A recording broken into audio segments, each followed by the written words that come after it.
Whoopee, baby. Oh, yeah.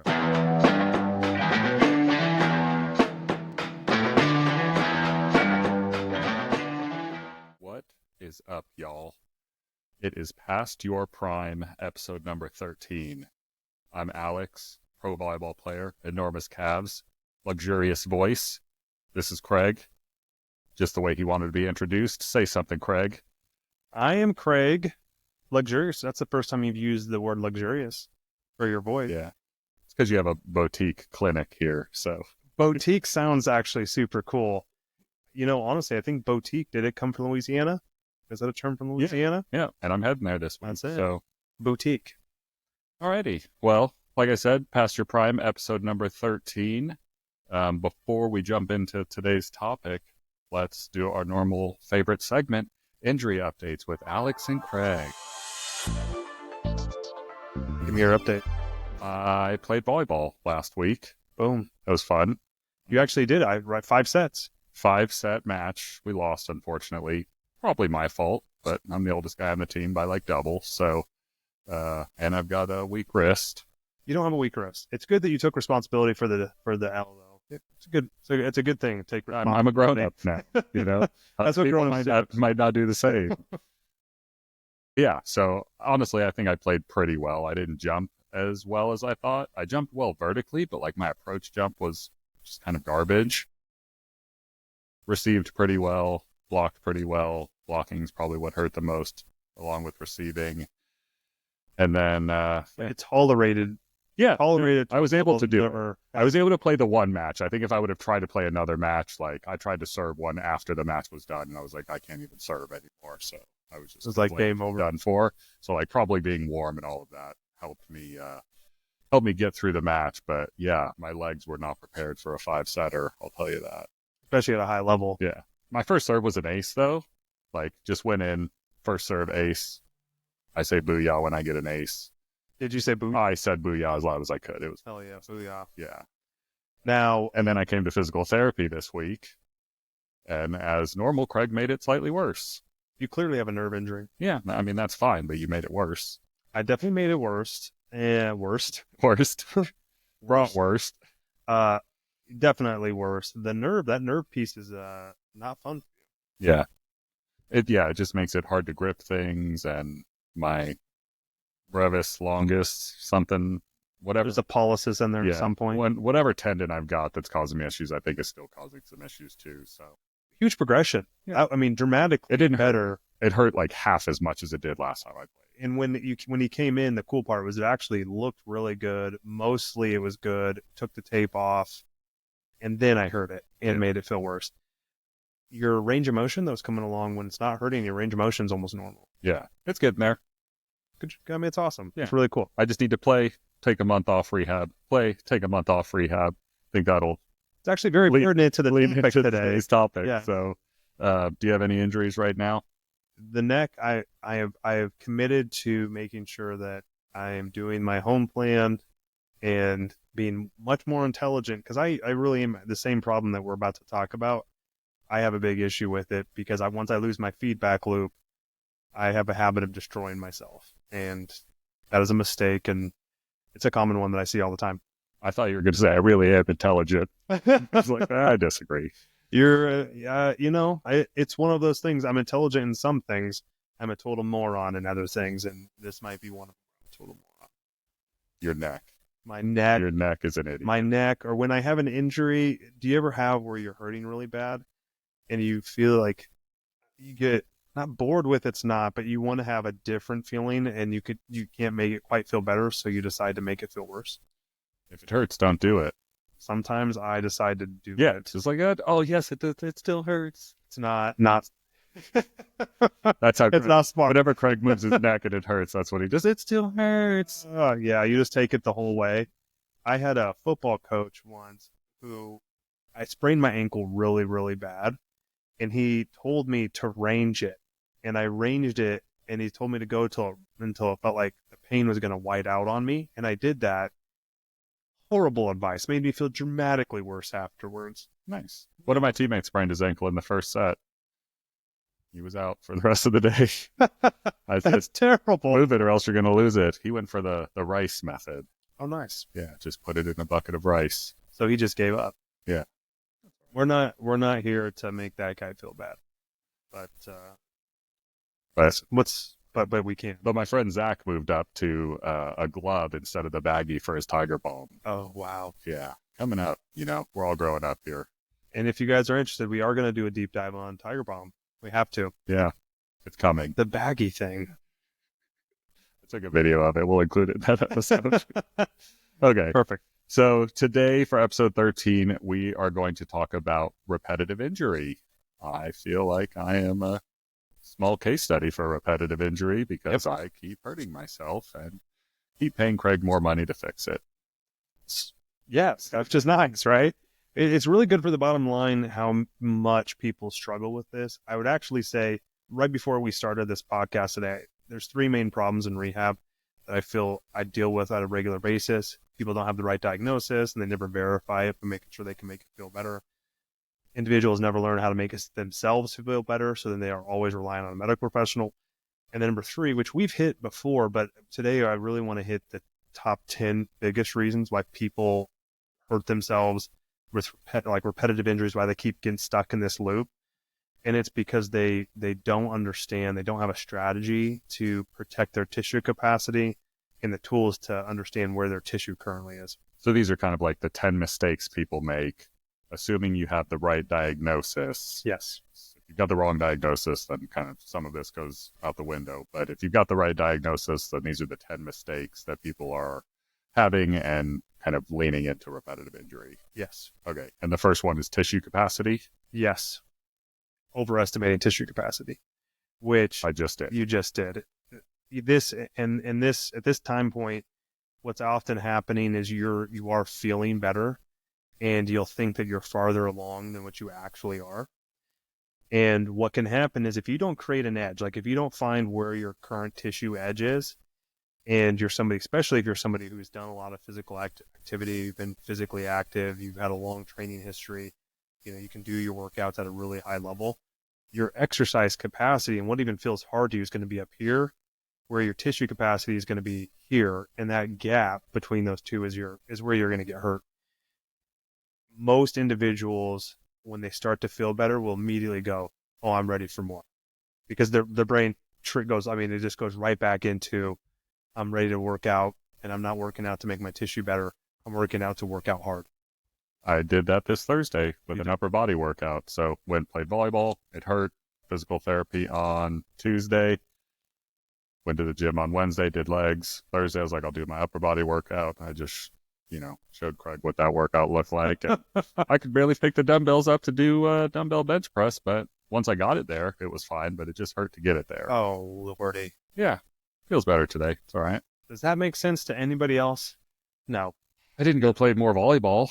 So that is a perfect example of overestimating tissue capacity. I'll just provide all the examples. I know. Like, hey, we'll just go, Alex. What did you do? How did you? Let's do do the opposite.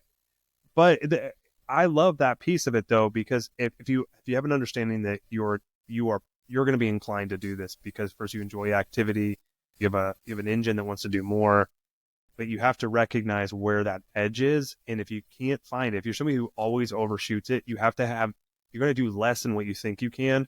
And then you judge it based off of, did you feel better afterwards? And if you feel worse, you did too much, and you got to pull it back underneath where you started at. Finding that initial edge so that you actually know where it's at, so you don't overestimate where you're at, is the first step to getting healthy long term. I mean, I think I felt about the same, definitely not worse afterwards, but... Oh, perfect. Did it hurt while you're doing it? A little bit. And I did less weight than I normally do, mostly because I couldn't pick it up. So it wasn't a total failure. Yeah. Good job on that. Yeah, I tried. Do you want to go into the next misconception? Let's do it. Okay. Let's do it. That's poor feedback loops. You guys have heard about us talk about feedback loops many times in this podcast. I've not been using my feedback loop very good for my wrist. What is your feedback loop? It's the pushing it into extension. I've just kind of stopped doing that because it was hurting so much a month ago. But then it went away. So I should start using that again as my my feedback loop. Really, my feedback loop has been around grip recently. That's a good one. Like gripping large things, like my water bottle tends to hurt mostly in the morning, and then like by the end of the day, it kind of gets warmed up and doesn't hurt as much. But I think that just plays into some of the nerve stuff and whatever tendon is angry in there. So a feedback loop, and I think what you're really really zeroing in on is that your feedback loop changes when you're at this level. Once your tissue starts to heal, your feedback loop, like the immediacy of it, goes away. You're not going to feel constantly terrible. You're not going to have this immediate response to maybe the typical activity that's going to hurt you. And so that's why you want to find a key sign that actually links to whatever your injury is. And then you want to monitor it all the time, especially around activities that you know are provocative. So it doesn't mean right now that you have to do it 30 times a day, but you probably should have done it before and after you lifted. Yeah. And seeing if is it now better or worse. Because as the tissue heals, your feedback loop, instead of it being 30 minutes after you work out, it's going to go to 12 hours, and then it's going to go to maybe 2 days. The feedback loop is going to lengthen and lengthen and lengthen. And if you don't have something to pull it closer, you can't tell what things you're doing to overload it. Like we said before, you're going to continue overestimating your tissue capacity, and you're going to get back into another injury. Yeah. And I think I've maybe developed more than one key sign now, because generally speaking, putting my wrist into extension doesn't really hurt anymore. Perfect. But now certain gripping things do. And so I just need to find out what the best key sign to use going forward is. Yeah, maybe check out both of them, but it's a good idea that it does transform, and you have to find something that gives you a feedback. Yeah. So you're already kind of moving that way with it being grip. Totally fine. Right. Very cool. I think the next one is training too hard too soon. Another one, guilty as charged. Oh, man. I haven't seen all 10 yet, so I'm curious to see if I'm guilty of all 10 of these. It's like, well, maybe I should just stop training because I'm guilty of just injuring myself on purpose, basically. We were having the joke beforehand. It's a common problem. Alex is a poster child for the person who's going to fail in phase 3 or fail in activity progression. He's not going to fail. I'm not a failure. You're not. That was mean. You're an idiot. Oh my God. You immediately go negative. That's I just wanted to get you back really quick. That's awesome. Where even? Okay. So, well, the biggest issue is that if you're somebody who's actually enjoying training, it's just that's your natural inclination is going to be to push really hard, really fast, and the progression can happen too quickly. So let's say you don't overestimate your tissue capacity and you do have a feedback loop. Well, then the next piece is that you're going to want to progress your activity too fast. And so within 2 to 3 weeks, you're already back up to your max level. Typically, your tissue capacity is not going to increase in that level. I always think of it in maybe 6-week blocks. You're thinking of like tissue turnover, like we're talking about like connective tissue. But depending on what type of pathology you have to consider what's the actual timetable for that tissue to heal. That's like relaying of collagen and like your tendons becoming stiffer and healing. All of those pieces. Yeah. And depending on what tissue's actually injured, which is beyond what we want to talk about today, it takes different time periods where you just want to respect. Like nerve can take a very long time. Bone can take a very long time. Especially if you're overstressing it constantly. And if you don't have good tools to know where you're at, and you know you're predisposed to pushing too hard too fast, you need something to help you not do that. Okay. And so this is basically in the rehab standard. Totally in the rehab standard. So the rehab standard, like I said before, without actually saying what the term was, the rehab standard is where you train your tissue capacity, not your exercise capacity. So if you guys remember where he vociferously argued with me that he was actually in phase 5, not phase 3. Do you remember what we were talking about? I don't remember this. We were talking. I'm in the performance standard. We were saying that he is in rehab standard, and he definitely was saying performance standard. This is exactly why he hurts himself so easily. Yeah. And I gave in, and I'm in the performance standard for everything except my right arm. We'll just let him say it. But remember, the biggest problem that you're facing is the thing that should be directing your training. Which is, for me, my right arm. His right arm. I love it. You remember, you gave in at the end of that. I did, and I'm still giving That it. you gave. It's fine. Although I feel like you looked at my newish workout plan and We're gonna scold me later. we're gonna go over that in some detail. All right. Next is impatience in returning to normal training. Isn't that interesting? So 4 for 4 here. yeah, do you feel like you're impatient? I've already returned to normal training, and I feel like I probably am supposed to be more patient. Question? Yes. Impatience to return to your normal training. That is such a big problem. And I see it in two separate places, probably most common. People who have a high level of performance that they want to get back to, say somebody who wants to play at a pro volleyball tournament or in some games like Alex, I can see them wanting to push back really fast, or competitive runners, people who have this timeline that they really want to hit, completely understand. The other one that I see often is going to be group training formats like CrossFit. I feel like they all like. It's like I broke my back last week. I'm gonna go back and try and do some kipping pull ups and see if I can do it. Please today. The best part about that, I mean, they have such a strong social group, and when people really get into it, I love how hard they can get people to go, how consistently. It's such a cool thing when you see a group really push group exercise and that kind of social piece, so that it real helps to kind of reinforce the enjoyment. Running groups, I think, the same way. Oh man, I love those so good. But you have to understand that those groups can also lead you into a permanent injury. Peer pressure. Oh, it gets you. Peer pressure gets you. Don't let the peer pressure get you. And that impatience piece it's just a reminder. And don't get frustrated by the process. And if you feel like you are, really look for things like what you said. Celebrate the small successes. My wrist extension is no longer painful, which clearly shows his tissue capacity is increasing. Don't discard or discount that same level of progression. It's just a different type of progression. If you're getting that social pressure, are there like adjustments that you can make to, kind of ease back into it? Or should it just be like, hey guys, let me recover and I'll come back when I can? My strong suggestion, I would definitely go back. I would strongly encourage you to go back, but then use your group to actually reinforce that you have an injury. Meaning a good group will actually respect that you have a problem, and they'll help you stay accountable to actually healing your body. Hey, I thought you weren't supposed to push so hard today, or I thought you weren't supposed to do this. So actually engage the people that you have that social cohesion with to help you. I mean, the same thing that you see when people are successful with weight loss, when they're successful with overcoming an addiction.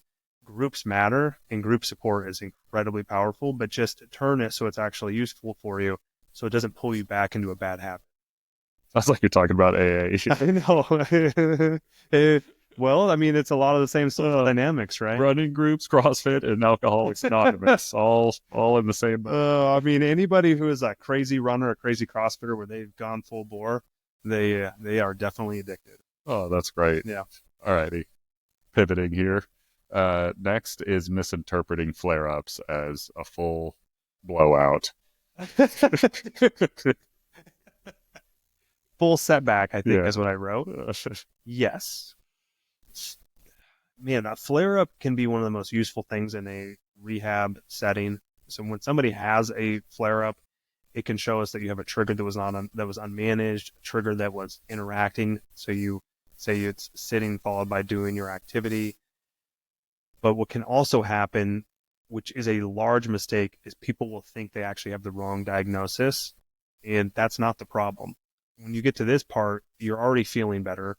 You're already able to make yourself feel better, and it's really worked. And but because you're losing the feedback loop, because of the habits of getting impatient, this is the time where you can have the biggest flare-up. By far, the worst flare-ups in a rehab cycle will typically happen during this time when you're progressing your activity. Yeah. And because you're missing the feedback loop, you could pile drive yourself so bad. It can be humongous, but it doesn't mean that you actually have the wrong diagnosis. And it also doesn't mean that you damage the tissue and it's unhealable. It could just be a large inflammatory response that if you manage it really well for even just one day, it's already back to normal. We see that this often drives people to panic and make really bad decisions and get over treatment. By far, it's the one where people will have a really large negative response, and then they think that nothing's actually working, even though they have weeks or even months of clear improvement. They won't believe it anymore because of how big their flare up is. I mean, that's where I was 4 or 5 months ago. So 5 of 5 here. Last time I played before this weekend, big block, really hurt. We thought I injured my bone. So like a little bit of the maybe misdiagnosis right at the beginning. I mean, it was exquisitely painful for that first week. That were exquisite. And then, we kind of had to go back and forth on diagnosis. And after about a week, I started to see some improvement. But I thought, I might need to go in and get a surgery or something like that first week back. So, and then, 5 weeks later, I was playing again. Now back to not playing again. But you make a good point. Occasionally you have to write it out. It can be more than a day. The idea, though, is don't discount what happened before. And it was kind of a new injury as well. Because you got rapid. Yeah, it was the tendon, a little bit of nerve. I was having the nerve before, but I don't think I had the tendon before. So it was kind of a new diagnosis, but it took us a week to get there. To clear it up. Some of the tissue relaxed a little bit. It is an issue where oftentimes with this too, because you are progressing your activity, another injury can also happen. Right. Which I think I get into later. But you can also have a new injury that develops because you haven't been doing activity. But the idea here is do not discount if something has been working and then you are slowly progressing and then all of a sudden you have a large setback or a large flare up. It doesn't mean that you actually re-hurt the tissue and you're restarting the whole rehab cycle. But you should really learn from it. And you don't want to assume it's a setback, but you also don't want to assume it's just a flare up. You should totally have it investigated. Like I feel like, and you can correct me here, maybe with the difference between a flare up and a setback. I feel like 5 weeks ago was a setback. I mean, I had to kind of not train upper body for that week. I clearly could not play volleyball again. I mean, I couldn't even extend my wrist at all that week. As where this more recent one, probably more of a flare up where I knew my tissue was going to be overloaded playing. I think we kind of went into the weekend knowing that, but I was prepared for what was to come. And I was still able to train this week. I was still able to extend my wrist. So is that an accurate description of a setback versus a flare-up? I think getting the terms really clear. To me, a flare-up is where you overload your tissue capacity, but you don't actually re-cause an injury cycle. So a week setback, not a big deal. A true setback means that you re-injured some level of the tissue. And there's a healing cycle that's going to happen. I think of a setback means that you probably fall back into either symptom stabilization or there's a new diagnosis. The way you just said that, you're right. Things actually did get worse after that one specific injury. You did have a new injury that was clear, and I'm not sure if it developed from that game. That one probably was actually a setback. But in general, when you're in this stage of the game, you want to make sure that it's very clear which one it is, and you shouldn't assume it's a full-on setback or that you have the wrong diagnosis. Which I did at first. Yes. That's all right. We got there. Looks like I'm guilty of the next one too. Stopping exercise instead of modifying it. The number one thing that you can do long-term to stay healthy is to habitually exercise, to stay physically active. The idea around here, and the second issue that we see often is where people will have an injury and they completely stop all exercise and throw themselves into a deep depression. We see that constantly. It's in most cases with most injuries, you can absolutely still exercise. You don't want to have this kind of start and stop when you're going, all of a sudden I have a flare up and now I shut it all the way down. You don't want to have this yo-yo effect. You want to have some level of constancy. Modifying it means that you want to do as much as you can, but not overload tissue capacity. That's a delicate game. It's easy to make a mistake on it, but you don't want to shut it all the way down and completely avoid it. I did this during COVID-19. I shut it down and started eating Oreos, and I got depressed. Happy now. It does happen. Yeah, it does happen. We call that an exercise relapse. Send me to AA. It is out of the addiction literature. If you have multiple exercise relapses, you're more likely to quit again in the future. And it's important to realize that exercise is the number one thing you can do. Injury, just from our data, you're 7 times more likely to quit anyway, which needs to be respected. And if you don't have to stop exercise, you don't want to stop. Good. Next one is avoiding certain movements due to fear. Fear's not getting me. I went and did an upper body lift, even though I knew it was going to hurt my wrist. This is not your problem. I was not afraid. There's a term called kinesiophobia, and the idea is that it's fear of movement. It's really common with certain pathologies like chronic low back instability, where, you know, you've heard of people where they talk about they were going to grab a pencil from the ground and all of a sudden their back seized up and they couldn't stand up, and they had back pain for 2 years, and now they can't load anything. And now anytime they want to reach out and grab something, it goes through their head. The knee is another common one, especially after post-op ACL. You'll hear people afraid that they're going to have that happen again. It's completely reasonable to have the fear, but I look at it as you want to own the movement. It doesn't mean you have to continually load it, but you want to recognize that you need to be able to do all 6 of the functional movements that we've talked about. I'm not going to hit them again, but you want to be able to do all of those. And you don't really want to, if it's something you're going to be doing and you know it's going to be part of your day-to-day, you want to own that movement. You don't want to act like you're going to completely unload it, because you're eventually going to do it. So it's really good to train it, master it, and not be afraid of it. And the fear can often lead you down a pathway where you basically get stuck, not being able to live the life you want.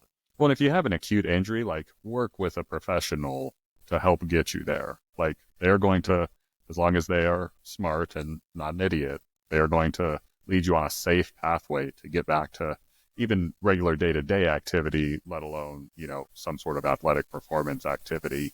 When I first broke my wrist, I mean, most people go straight to the internet and like, what can I do? And like, all the things that I read were like, do the physical therapy. If you want to be able to use your hand again, you need to do the physical therapy. And so luckily I already knew Craig, so I knew where I was going to go.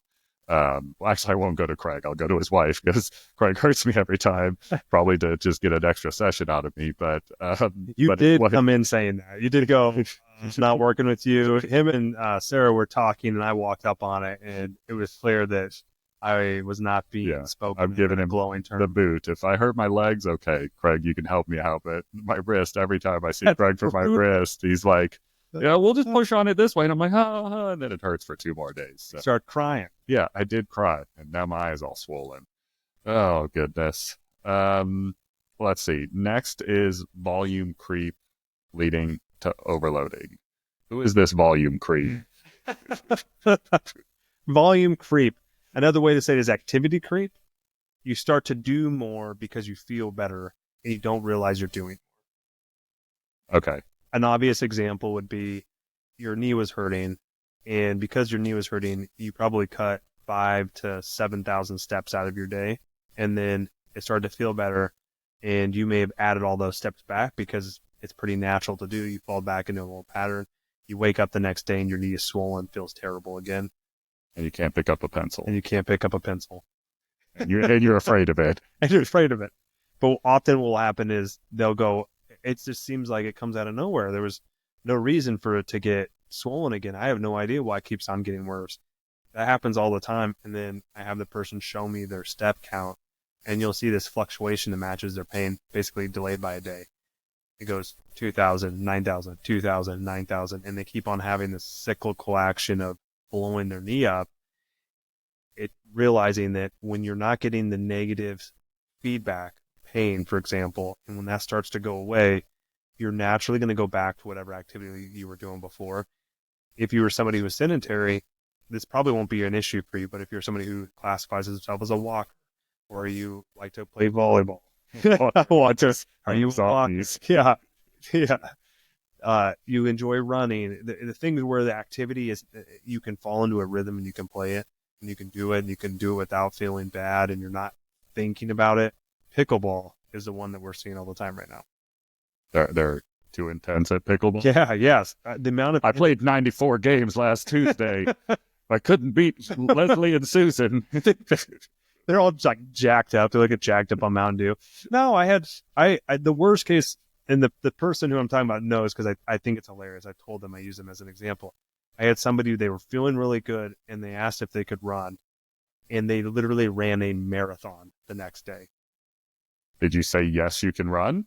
I said they could We've run. talked about this. You've got to be specific The with these parameters things. were not clear enough because this person did a marathon, and they were prior to that, maybe that day, they were not running that far, maybe a minute at the most, blew themselves up, and They completed a marathon, though? they crawled the end of it. At least that's how they said they did it, but I would their die. knee was I would just die. terrible. If I signed up for a marathon, I guarantee I would quit. I'd run my 7 minutes and then, you know what? It was a good try. I've actually, yeah, I've done one marathon, and it was horrible. It was a horrible experience. I'm glad I did it once to see what it's like. And My wife did a dude, half marathon basically untrained. that's shocking. It was Isn't it? crazy. Yeah, Yeah, I just sat in a Starbucks parking lot and picked her up so afterwards. impressive. But I love how those individuals. This is just it's that's a perfect example. These people who can hit crazy volumes. They have and even those ones that enjoy it. It's wild how easily people can increase their activity with being totally unaware of it because the feedback loop gets lost. So they're not getting a negative pain response. I take that the opposite way. Like, just from being an athlete, like, you can just go run 14 miles. What do you mean by that? Just like you've been athletic your whole life. Maybe you've never been a runner, Oh yeah, but I would consider myself an athlete. You told me to go run 14 miles. Like, I'm ready to go. put $1 million on it. Like, I'm not winning the million. Okay. Next up is lack of motivation for your home plan. At our clinic, Smith Performance Center, the home plan is what you apply, what the patient learns to do to apply a therapeutic effect, whatever injury they're dealing with, whether that's you have a low back injury and you're traction your back, or you have a wrist injury and you're doing flossing because there's a nerve component. There's all these different tools that you can do to make the tissue start to heal. And when it hurts really bad, you're doing it often. And especially at the beginning of a rehab cycle, you're really motivated to keep doing it. Normally what happens with that motivation is it starts to decline, and then it matches this time when you're now starting to do more activity.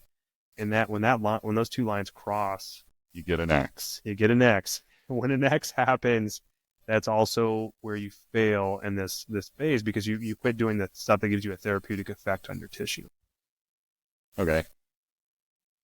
I mean, I've already failed there. So. No, you've done a good job on that. I'd say so. Yeah. Yeah, I think you've done a really good job. You've been doing the flapper, the traction, the rice bucket. He's doing it all. Okay. I'm not gonna let this guy badmouth himself. Well, thank you.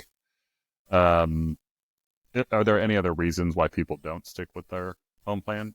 That's the biggest one. And the other big piece is they think that it's done. They think they're done, but just because But you get injured, you are injured now forever, and you have to do your home plan forever till you die. until your key sign's negative, until you can't do anything that causes it to be symptomatic, and you can't find something that's connected to it. So you may not be getting back pain, but you still feel stiffness when you try to touch your toes. Probably wouldn't quit doing something that's therapeutic for that. Say your wrist still feels stiff. Okay, well, keep doing it until the stiffness goes away. Those types of things indicate that the tissue is actually not back to where it's at. And you can have a therapeutic effect on something for years. And the idea that it's just a short-term thing, I would pare it down to where it's the most effective, least time-intensive thing that you absolutely need to do to keep on having the therapeutic effect, and then insert it into whatever activity you're doing on a regular basis. And you can continue to have benefits for it for a really long time. You reduce the risk of re-irritation. But the home plan oftentimes is something that you could actually make permanent as long as you don't make it too long. And I'm not talking about creating an endless therapeutic exercise list, which we often see where people come in, they have a 45-minute exercise routine based off of their physical therapy plan. That is a humongous mistake, in my opinion. You don't need to do it that way. That's not a strength training routine. Mine had kind of gotten there for my wrist. You have to pare it down. It got really long, and I'd come in and have to confess, like, I probably only did 70% this week. But did she pull it down though? Yeah, which is what happens. fixed it. Because you want to do the things to get the therapeutic bolus that you need to have the tissue start to heal. And then once it's on the healing cycle, you want to pull it down to what's needed for it to continue healing, continue to support your rehab process. But the more things that are on your home plan, the less likely you are to do it. I mean, I only have kind of one home plan activity for my calf, and I've been doing that for 6 years now. And it helps. Yeah. And it helps. Anytime it flares up, I'm like, okay, I've got to do my calf flossing. You have an interaction with your back too. Right. So, Got to do both. yep. Last one. Last but not least, number 10 is ignoring contributing factors. Boom. Contributing factors are things that lead you to have the vulnerable tissue in the first place. Now, there's 4 things I think of with contributing factors. There's local, like the local environment, the tissue. You have the regional influences, central modulation, and specific movements. I'm just going to hit all 4 of those real quick. The local tissue health, there could be some little chemistry or biomechanics stuff that's irritating the tissue. You want to make sure that that's well managed. You could have something like a systemic injury or systemic inflammation that's actually causing that local area to be inflamed more than it should be. That'd be something that you want to make sure you're rectifying with good nutrition. Any systemic issue that you might have is healing. You want to make sure that the area is not completely swollen. But anything where that actual pain generator is, you want to make sure you're doing things so that local area is healthy. Regional influences or anything that cause that tissue to either be overloaded or overstressed. The most common one that we think about a lot is my knee hurts. Well, is your glute strong enough to prevent your knee from being overloaded or in a good place to be able to handle load? Another one that's really common is low back pain. You may have stiffness in your hips or in your thoracic spine that's causing motion that we actually don't want to happen at your low back. Really common one. Central modulation is changes in how your body perceives and experiences pain. I've never heard of this one before. No? New one for you? Yeah, I can't even say that. What is it? Central modulation. Ooh, modulation. Have you ever heard of peripheral or central sensitization? I know what peripheral vision is. So that's not accurate for this. But peripheral is in both of those 2 terms. That's good. Peripheral sensitization means that the threshold for, we call it, the little sensory nerves that pick up the stimulus that eventually gets turned into pain when it hits your brain. Those are called nociceptors. The threshold for those gets lowered, so it takes less stimulus for them to be signaled. You also have where stimulus that shouldn't be interpreted as pain gets sent up. And then at the spinal cord, you'll have one signal that comes from your periphery will actually send out more. And you can have all these things that happen to make it so that the pain experience is deeper and bigger. And that needs to be recognized. So when people are peripherally or centrally sensitizing, you can have something where it's no longer this pain generator that's the issue. It's how your body is processing it. Central modulation. Central modulation. And there's a whole bunch of tools that you can use to figure out if you're dealing with that. But it's a big one to catch, because if that's happening, you may need to treat those in a different pattern than what you would with an injury where you're not having sensitization happen. And the last one, like we've talked about, is specific movement. So if there's a movement that is specifically you're doing that drives the issue, how you jump, how you do for you would be how you use your wrist. You'd want to make sure you game those things and make sure that you're doing them correctly. So, when you're having the shoulder issue, we can do things to address it, like make your cuff and your scapular muscles really strong. So when you spike the ball, did I get it? That was nice. Boom. When you spike the ball, you're not overloading it. It still sounds weird when you say volleyball terms, but that was accurate at least. Yeah. Spike it. Spike it down. Spike it. Volley it hard. Volley it hard. I say that on a regular basis. Yeah. But those big 4. Anybody can benefit from that. Really analyzing those 4, and to me, a good rehab process will always address any of those issues, and it basically makes it so that the tissue, as it's healing, you actually aren't overloading it. On the 4th point you had there, like I used a standing desk at work, and when I was standing, I think I was using my mouse and it was turning my wrist weird, so I was like, I gotta sit down because that hurts. That's a specific movement correction. Yeah. So ergonomics. I need to buy me a new chair or something. Okay, so practical takeaways. If you're stuck in this injury cycle, what's the first thing you should do or consider? First one, do you understand where your tissue capacity is at? And then number 2, do you have a feedback loop? And if you can determine 1 and then you get 2, you get a feedback loop, You can use those two things to basically ratchet up your progression until your exercise capacity matches your tissue capacity, which that's when you know you're done with that phase. That's when you know you're ready just to move on. But what often happens is from one of the 10 things we just went over, you don't know where your tissue capacity is at. You don't have a good feedback loop.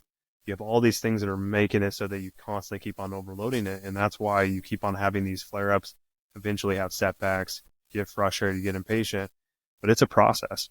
Yeah, I feel like I've had to go through kind of like a mindset shift to try and listen to a lot of the things that you're telling me that I'm sure are true, but it's hard for me in my mind to just accept all of them in one large piece. And I'm like piecing together the things that I like, and I don't like that as much. I'm just going to go do some extra. So, and then also like your clinic's approach with the 5 different phases, I think has helped me. It's taken me some time to process and believe in it, but I am now a believer. It makes your foundation stronger because once you're out of it, you can train.